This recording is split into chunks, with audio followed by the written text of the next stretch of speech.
تو اس لیے وہ اس کا نام انہوں نے رکھا، اور یہاں انہوں نے وہ کیا۔ چنانچہ آپ نے ملاحظہ فرمایا کہ جرمنی کے پریزیڈنٹ میں جان میجر اور کلنٹن ان کا دباؤ پڑ رہا تھا، تو حکومت پاکستان نے یہ کہا کہ ہم قانون تحفظ ناموس رسالت میں ترمیم کریں گے۔ یہ آیا تھا نا اس کے بعد آپ نے ملاحظہ فرمایا کہ ملی یکجہتی کونسل نے، علماء نے، مذہبی طبقے نے ریئیکٹ کرنا شروع کیا، آہستہ آہستہ آہستہ، پھر پورے ملک میں جلسے شروع ہو گئے، اور اس کے بعد ملک گیر ہڑتال ہوئی، تو کراچی سے لے کے خیبر تک بند۔ تو امریکہ بھی حیران رہ گیا، مغرب کو میسج مل گیا، یورپ کو میسج مل گیا، عیسائی دنیا کو میسج مل گیا کہ آج بھی تحفظ ناموس رسالت کے لیے بچہ بچہ کٹ مرنے کو تیار ہے، دکان بھی بند کرنے کو تیار ہے، مرنے کو بھی تیار ہے، مال بھی قربان کرے گا، جان بھی قربان کرے گا۔ یہ میسج مل گیا ان کو، تو وہ مقابلہ اس وقت حکومت کا کیا۔ اور اس کے بعد پھر آپ نے ملاحظہ فرمایا کہ حکومت کا رویہ ہوگا نہیں، ٹھیک ہے اب ہم نہیں کرتے اس میں کوئی تبدیلی۔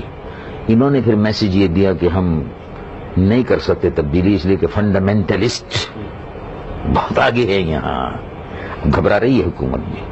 تو یہ تو بے وقوف ہیں اگر وہ یہ سمجھتے ہیں، ان کو خود کہہ دینا چاہیے تھا، ہڑتال وڑتال کی کوئی ضرورت ہی نہیں تھی، ان کو خود کہنا چاہیے تھا۔ بھئی آپ کون ہوتے ہیں تحفظ ناموس رسالت کے قانون میں ہم سے ترمیم کرانے والے؟ کون ہوتے ہیں آپ عیسائی ہیں، آپ اپنے بیٹھے الگ بیٹھے، ہم مسلمان ہیں، ہم جانتے ہیں بہتر طریقے سے کہ حضور پرنور صلی اللہ علیہ وسلم کی عظمت کا تحفظ کیسے کیا جانا چاہیے۔ حکومت کو یہ کہنا چاہیے تھا، لیکن حکومت جو ہے، میں نے اس زمانے میں بھی کہا اور بعد میں بھی کہتا رہا کہ حکومت جو ہے اس پر امریکن ایجنٹ مسلط ہے، اور یہ بزدل ہیں، یہ کانسٹیٹیوشن کے خلاف کر رہے ہیں، جو کچھ بھی کر رہے ہیں کانسٹیٹیوشن کے خلاف کر رہے ہیں۔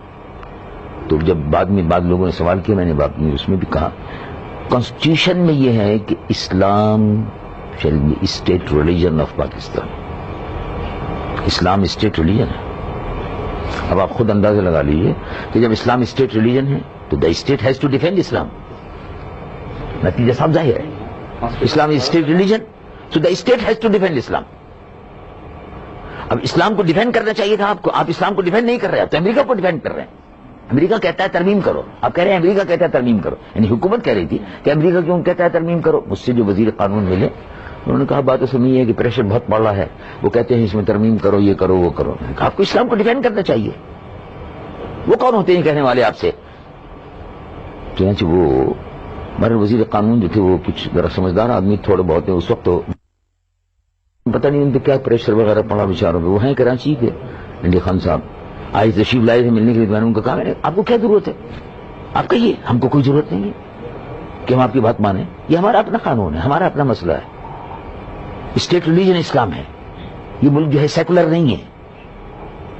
تو اسی سے وہ لوگ گھبراتے ہیں، باہر والے جو ہیں اب اس پر دباؤ ڈالتے ہیں۔ اس کا مطلب یہ کہ نیو ورلڈ آرڈر کا حصہ ہے کہ مسلمانوں کو مذہبی طور پر ختم کیا جائے، مذہب کی جو ان کے اندر وہ ہے لو لگی ہوئی ہے، مذہب کی جو محبت ہے وہ ختم کرو ان سے۔ اب انہوں نے نیا پروگرام شروع کر دیا ناچ گانے کا، کلچرل پروگرام۔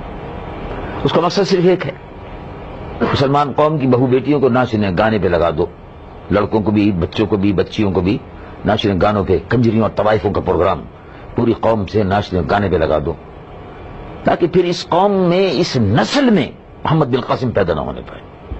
یہ پروگرام ہے سارا۔ ظاہر ہے ناچنے گانے والی سے محمد بن قاسم تھوڑا ہی پیدا ہوگا، تو ناچنے گانے والا ہی پیدا ہوگا۔